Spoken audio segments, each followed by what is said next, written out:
Hi there, everybody. My name is Kate, and welcome to my channel, Trenergy Awakens Naturally.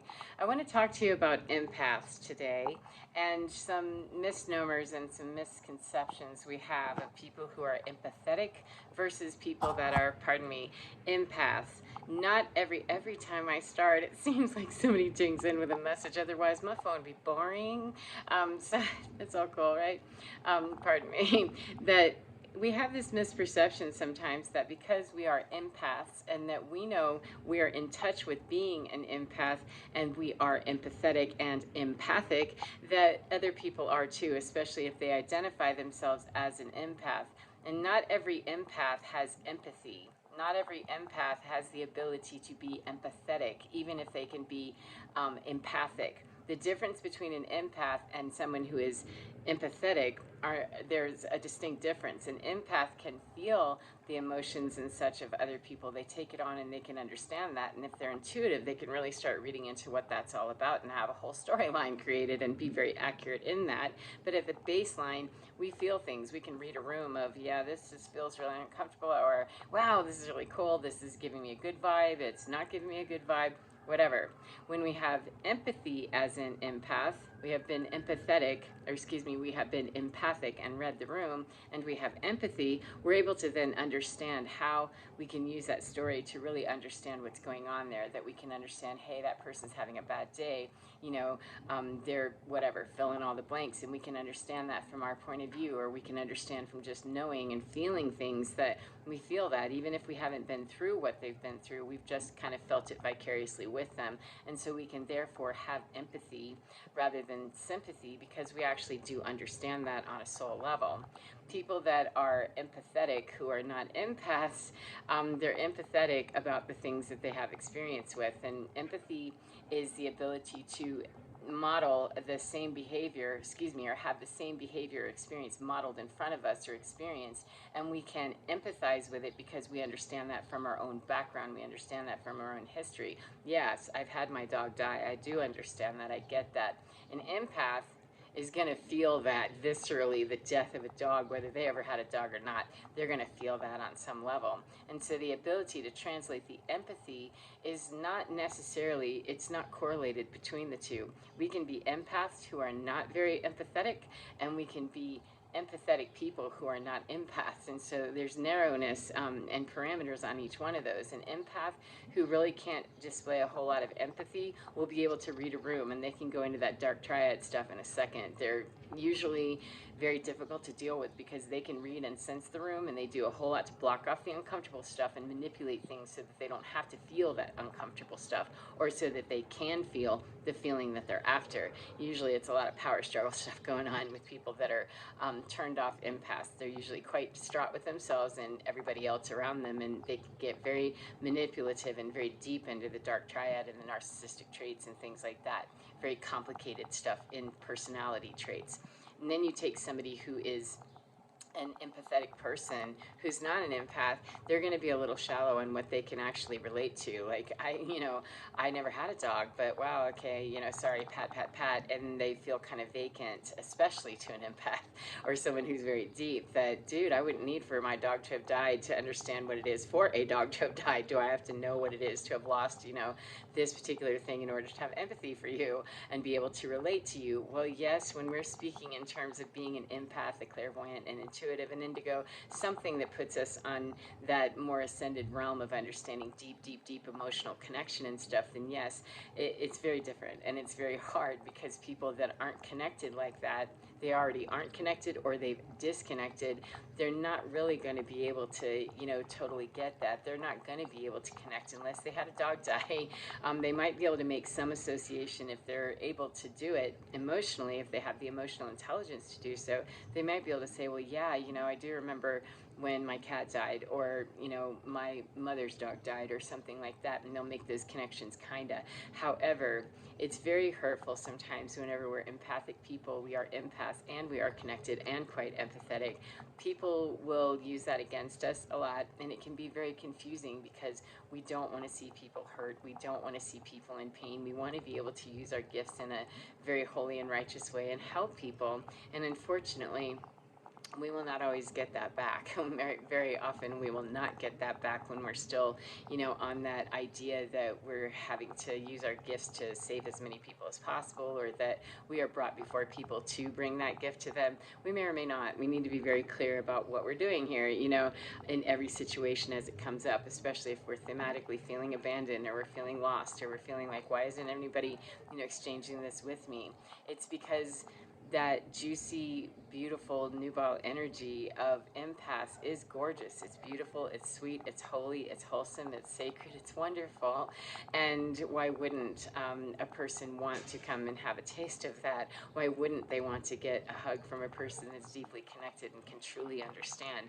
And why would they, if they aren't connected to their own, why wouldn't they, or why would they understand how to handle that, with grace, how to respect that? Little children that are given their first ice cream cone, they want to have, a whole bunch of it, and they get mad, probably pretty quickly if they aren't allowed to have that, if they've never had, anything sweet in their life, and all of a sudden they get something super sweet, then I'm going to want to have that all the time. And yet, as a prudent parent, we know that, I'm not going to be able to do that all the time. We can eat things that taste really yummy, and we're going to have to, really look at what yummy tastes like. However, that dessert experience is not the full meal. It's just, the bonus as a part of the meal, but it isn't the full meal. And so children, undeveloped souls, newer on the journey, or newer on their understanding, no matter how old they are chronologically, they don't necessarily understand that, and they don't know how to create that ice cream experience within them. They do not know how to meet that sweet spot in them, to take a look at themselves and go, yeah, I taste really pretty good, and I'm banging right here. So when somebody shows up, they don't have the skill, or the grace, or the finesse, or the empathy always to be able to translate that back and appreciate nor give back equally necessarily. And it can really be heartbreaking to people 707, that we don't understand that, and even though I understand it, it still can be disappointing sometimes to go, man, where's somebody to take care of me a little bit? Where's somebody to be, really a good person to me when I'm feeling down? Who's going to be my cheerleader? Who's going to be, the person that goes rah, rah, rah the way that I'm willing? I want to be the team cheerleader for everybody. I'm team everybody, cool, yay, go you, go do you, be brilliant in what you do. And, whenever I'm having a bad day, where's my cheerleader? Where's my squad? That I feel like I'm the squad for everybody else, and what the hell, and that can run into some resentment and stuff. And so yesterday I had the opportunity to take a friend of mine out for dinner, and celebrate his birthday with him, and I was very happy to do so. However, we ran into this conversation where, oh yeah, I get this, I know this, I totally understand this. He said, I just don't understand. He has issues with his family. Communicating with his family can be quite complicated, and he's not, broken contact with them necessarily, but it's strained relations. And so I get that. I went no contact in my whole prior life, so I do understand that. Why don't they get this? I'm offering them, truth. I'm offering them honesty. I would do anything for them. I'd give them the shirt off my back, and yet, they don't offer me that. They don't see that. They don't even recognize that. I just don't get that. And getting lost in the pain of that, which is very painful. I am not, outing my friend as saying that he's having some unusual experience. I still grieve, the same thing myself from time to time of, wow, that's, what the hell? What don't people understand? That trying to deal with people who have empathy and they're an empath, when we try to translate that out into the regular world, we're here to show that, be that, demonstrate that. And it can be hard when we get lost in the mind matrix and the old matrix of that looks like service to other people who need us, or who are otherwise going to be lost to the matrix, etc. They may. And the heartbreaking part isn't so much when we can move beyond this block of, it isn't about that they can't see you, it's how do you feel about them not seeing you? What is the bother in you that you can't save them? What is that? And he was explaining to me that I don't want anybody to be unhappy. I don't want them to be in relationships where, I can see very clearly some of the things that are going on there. Well, of course you can. You're an empath and intuitive and, highly gifted. Of course you can. You can see that. However, that doesn't mean that we have the whole picture, even when we see a clear picture of a vantage point of something in front of us. We can see very clearly the dynamics right here. We often can. However, that does not mean that we are given access or authority or agency to see the full depth of that. As a matter of fact, I'm careful that I don't want to see too much into that because it's not my business. There's a lot more depth of soul and soul work and soul contracts, all kinds of things that cannot be seen when those doors are closed to us. They really need to remain closed to us, and I don't try to pry them open unless it's given to me or a person speaks to me and asks from me for that kind of assistance. Then there's a lot more going on in the subterfuge than we know about. It's really about, why am I bothered by whatever they are choosing? Because the sovereignty of every single soul is to choose whatever they choose. Whether they recognize my goodness or not is irrelevant. It's my soul's journey to figure out how I'm going to deal with the butthurt and the anxiety, the pain, the sadness, the grief of that experience. However, working at the other direction of, but I don't want to see them in pain.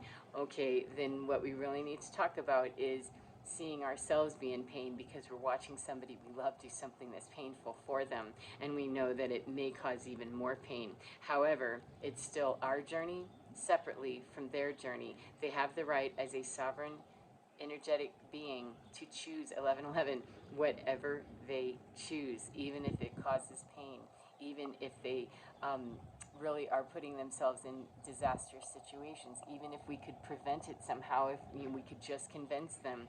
The soul's journey is about learning sovereignty. That's the whole point of this, is to learn our own independent sovereignty as energetic beings, and to make our choices with our free will, to, rather than be victimized and say, I'm doing this because of so and so and so and so, or such and such and such and such. No, when we release people 1144 to their journey and we separate to go do ours, then we're really saying to them that no matter what you choose, even if I personally on a human level can see that that looks like it's going to be disastrous for you, it looks like it's painful, it looks like it already has been painful, we have a whole case built up, about how and why, we actually, when we separate out and know where we stand and where other people stand, that it's me honoring the fact that you have free will. Your free will allows you to plow yourself into a wall if you want to, or it allows you to, rise up into the heavens if you want to, or anything in between. And it's not my place to look at anything except how I'm going to deal with the grief of seeing people who absolutely destroy themselves, who work to destroy other people, etc. And I'm not talking about ignoring emergency right up in my face if somebody was, harming someone in my face, or I knew there was a child in danger or something, or an elderly person in danger, things like that. I'm not talking about ignoring an emergency situation. However, it's not an emergency situation, truly, to know that people are setting up karma for themselves, or they're setting themselves up to be in, some pretty bad emotionally damaging situations, etc. It's not our job. Rightfully, our free will cannot take over somebody else's free will. And when a person's face is telling me I'm doing this and I got this to say to you about it, then okay, I can offer my guidance, I can offer my assistance and say, hey, do you mind if I give you some feedback or some observations? If a person tells me no, then I got to go on that conversation. I don't have to abandon them necessarily. It depends on how far they're going to ask me to step into their nightmare with them, because I don't want to just watch people destroy themselves and have no sense of power, because that's just ridiculous for me as an empath to sit up close and personal and watch a train wreck. I don't have to do that. However, I also don't get to try to convince them that they're getting ready to do that. I have no real authority to do that. I have only the authority to deal with my own pain of watching that and knowing that people do things that absolutely do destroy their lives, and that if they're willing to destroy their own life, they're willing to destroy other people's as well. And the just absolute truth is that it is not good spiritual hygiene or understanding to allow someone else to destroy us emotionally / energetically while standing around destroying themselves, and they're willing to take us with them. We will pay the price for that by having to get knocked down and dragged through on some pretty rough ground to pick ourselves up again and again and again, and we will pay that karmic price. And at some point, we need to really be able to learn and know that no matter how much it hurts our feelings, no matter how much it causes grief, spend the time to grieve what is the loss, and then keep it moving, because it allows that person their sovereignty to choose whatever it is that they're choosing without anybody begging, pleading, or getting in the way of polluting what they think they hear. If my voice is involved in that, if, oh, please don't do this, or why can't you see me, or I'm offering up that's distraction, and it keeps them away that much longer. So how about I do my spiritually responsible thing, which is to respect the fact that that's a whole sovereign nation right there. That's a whole spiritually sovereign individual. Whether they know it or not, that's none of my business. I'm not part of the whole, contractual agreement, or any of the part of anything that brought them here, how and why, and all of that. I don't have any of that. And even if I did, I still don't have agency over that person to make any one decision that looks like it's doing good shit here on the earth. I just don't. I don't have all those answers, because I need to be inside me wondering initially, why do I care so much that I'm trying to effectively change the outcome out here? I have no idea what that person needs to do. I need to get in here and figure out what I need to do to deal with whatever they do when I'm connected to them emotionally, or their family, or their people that if only they would do this, then we could have XYZ. That's putting a lot of conditions in places where spiritual sovereignty and free will does not allow me to do that. It only allows me to say, this is what I'm willing to do, this is what I'm willing to be, this is what I'm willing to say, and this is how I'm willing to move in my authenticity. And the respect I have for myself is the same that I have to offer other people, even if I don't, in a human construct, understand or particularly like what they choose in what they're doing. I don't have to like it. I just have to respect that they have free will to go do that. And I don't run, the echelons above me that take care of all of those, places I'm in balance. I'm too busy over here working to figure out my own imbalance and getting straight with myself. So I hope that helps you in some way, and I hope you enjoy your day no matter what part of the day you're in. And remember, get within your skin, because your divine is absolutely fine. Your sovereignty is absolutely fine, and it's totally divine. And it absolutely can and does have the ability to move you through those, messy situations with people that we don't have control over them any more than they have control over us. And when we take those latitudes with people, and they take it with us, that's the imbalance that we're here, desperately working to clean up, without even knowing that that's what we're trying to clean up. Is a whole lot of years, thousands of years of that being a very old and ugly paradigm that takes, some real guts to buck up and realize that, oh, your free will choice means that you're going to need to blow up again and again. Cool. Well, once I figure out that I don't have to do that anymore, then that's my free will choice that I'm walking away. And now I'm going to have to grieve the day that I can't watch you anymore, but I have to respect you enough to let you go do whatever it is that you need to do. So as I said, get within your skin and you're divine. It's absolutely fine. It can take care of you, and it does every day, all the time. Take care of your beautiful selves, and I'll see you again next time. Goodbye, friends.